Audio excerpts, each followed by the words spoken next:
y'all, welcome to my channel. In today's video I wanted to do a what I eat in a day breakfast, lunch, and dinner edition.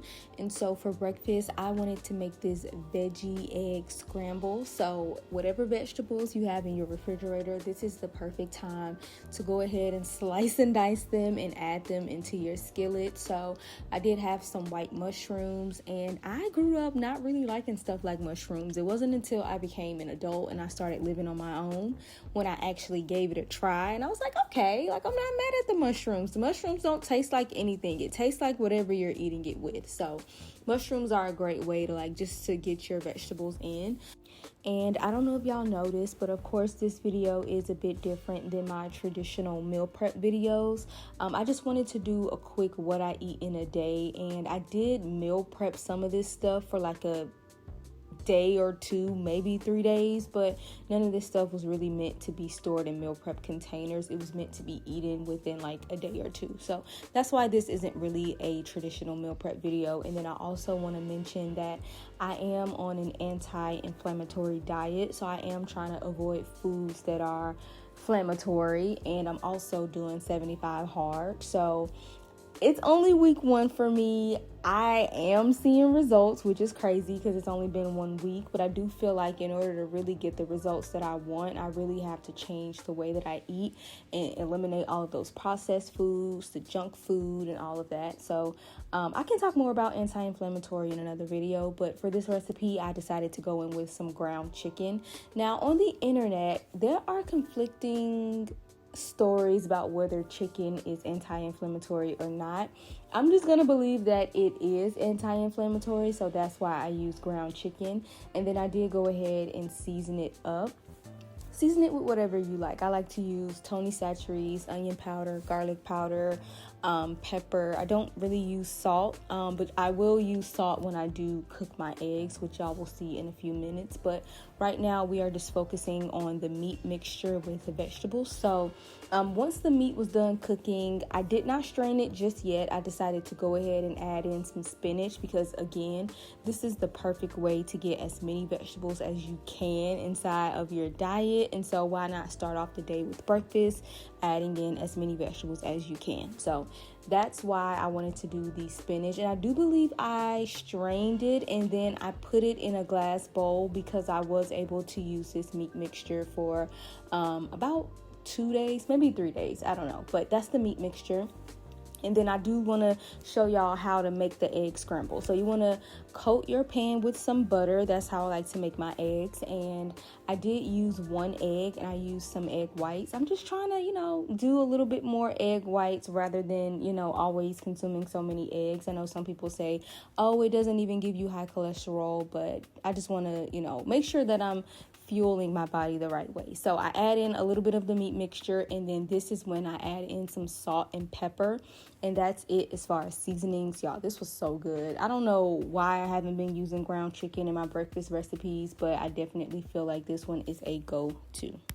And I'm still getting a lot of questions about my pot set. It is linked in my Shop My account, which will be linked in my description box for you to, check it out to see if you want to purchase it. And with my egg scramble, I did want to eat it with a side of avocado. I have become such an avocado girl. I think I tried avocado like 5 years ago, and it's been heavily rotated. So love these avocado. And then I do like to add this garlic butter seasoning that I get from Aldi on top of the avocado. 10 out of 10.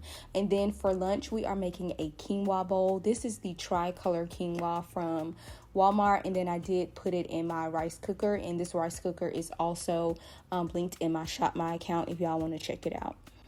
And now it is time to season our salmon. I do like to just go in with some olive oil so that the seasonings can really stick to the salmon. And then I go in with my Cajun seasoning from the DeKalb's Farmers Market. And then the other seasonings are just the basics: onion powder, garlic powder, paprika, cayenne, and then some pepper. And I think that's some Tony Chachere's as well. But before we even kind of get into the details about the recipe, I just have to say this was probably the best thing I have made in so long. Like, this quinoa bowl not only did I feel good eating it, but the bowl was just so beautiful. And y'all will see me assemble the bowl in a few minutes, but the colors and just I don't know, it was just so beautiful. It's something about a plate that's colorful that just makes me happy.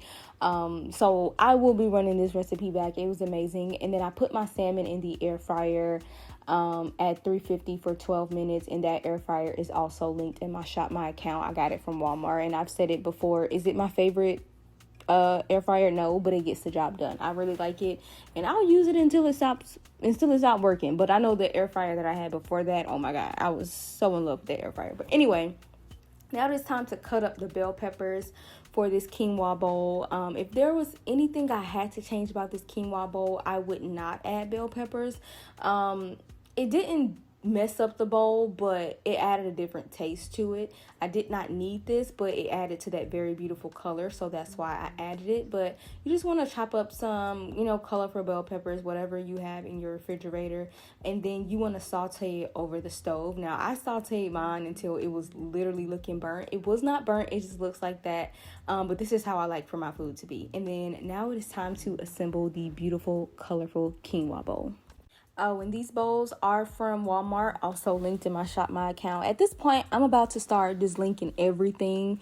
So just check the links in my bio if you see something you like. More than likely, I will have it linked. But you want to go and add your bell peppers. You want to add some arugula. And then these are some pickled red onions. These are super sweet, so they bring a different type of taste. And then to balance out that sweetness, I have some mild banana peppers. Y'all. The mixture of sweet and not spicy, but just mildness, oh my god, it came together so beautifully. And these weren't spicy, they were just mild.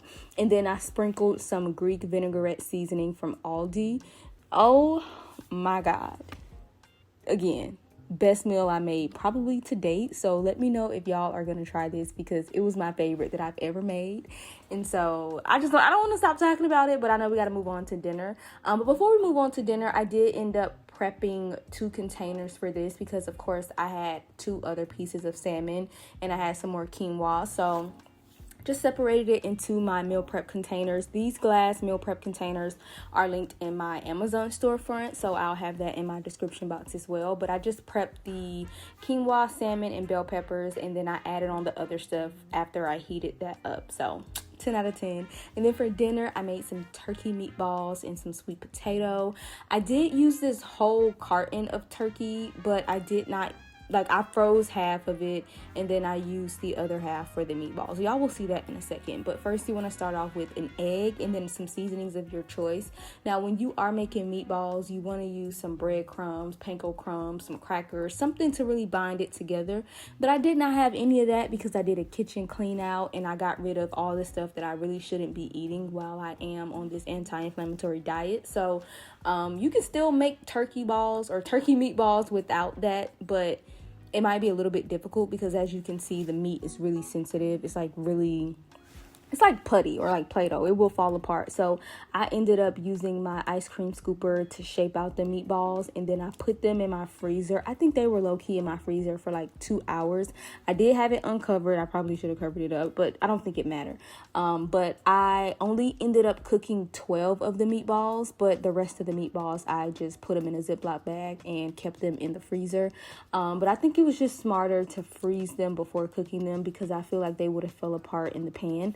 And then while that was in the freezer, I went ahead and chopped up my sweet potato. And then as you can see on the side, I do have some more bell pepper. So I am going to roast the sweet potato and put them with the bell pepper and just make just a beautiful side dish. And while I dice up this sweet potato, I just want to show some love to the sweet potato community. I love me some sweet potato, y'all. It's high in fiber, and fiber is what we really need. I know a lot of people are focused so much on protein these days, but fiber is what you want to be adding to your diet as well. And it's also anti-inflammatory, so y'all will be seeing a lot of sweet potato recipes. I don't want to overdo it, but if it's something that I really like that I can eat while I'm on my anti-inflammatory diet, I'm going to eat it. And if this diet goes well, more than likely it will turn into a lifestyle for me and not just a diet. And it won't feel like super restricting because it'll just be, you know, my everyday and what I'm just used to doing. So far I am liking the diet. I don't feel restricted or that I can't really eat what I want. It's just finding the substitutes for what I really like. And luckily, sweet potatoes are something that I did not have to give up. So I did go ahead and put those in the oven at 350, and I do put it on the top rack so that it can cook fast because sweet potatoes don't cook that fast. But while that was cooking, I did go ahead and take the turkey meatballs out of the freezer, and as y'all can see, they are a lot more sturdy and they aren't just breaking. So again, if you don't add in breadcrumbs or panko crumbs or things like that, then try to freeze your meatballs before you cook them so that they don't turn into mush and you end up with some freaking ground turkey in a pan. So I think that's a quick, easy tip if you don't have those other ingredients to really bind your meatballs together. And then I did cook the meatballs on both sides for a few minutes, but just to make sure that it was done, I do like to throw my meatballs in the oven after it's, you know, seared on both sides, and I put it in the oven. I can't even remember how long, but put it in there, and when I felt like it was done, that's when I took it out, and then the sweet potato was eventually done. And while it was cooling off, y'all, I went and got some steps in because, like I said, I'm doing 75 hard, so I got to do 2 workouts a day. So I went and put on my weighted vest and I got some steps in. So in this next clip, y'all will see me with a whole different outfit. This was the same day. I just took that jacket off and put on my weighted vest so that I can get some more steps in. And I just wanted to let y'all know, just in case y'all was curious about why I looked different, I just changed my outfit and went to work out. And then by the time I came back, the food was cooled off. But this is really the end of the video. So make sure you like, comment, and subscribe. And I will see y'all in next week's video.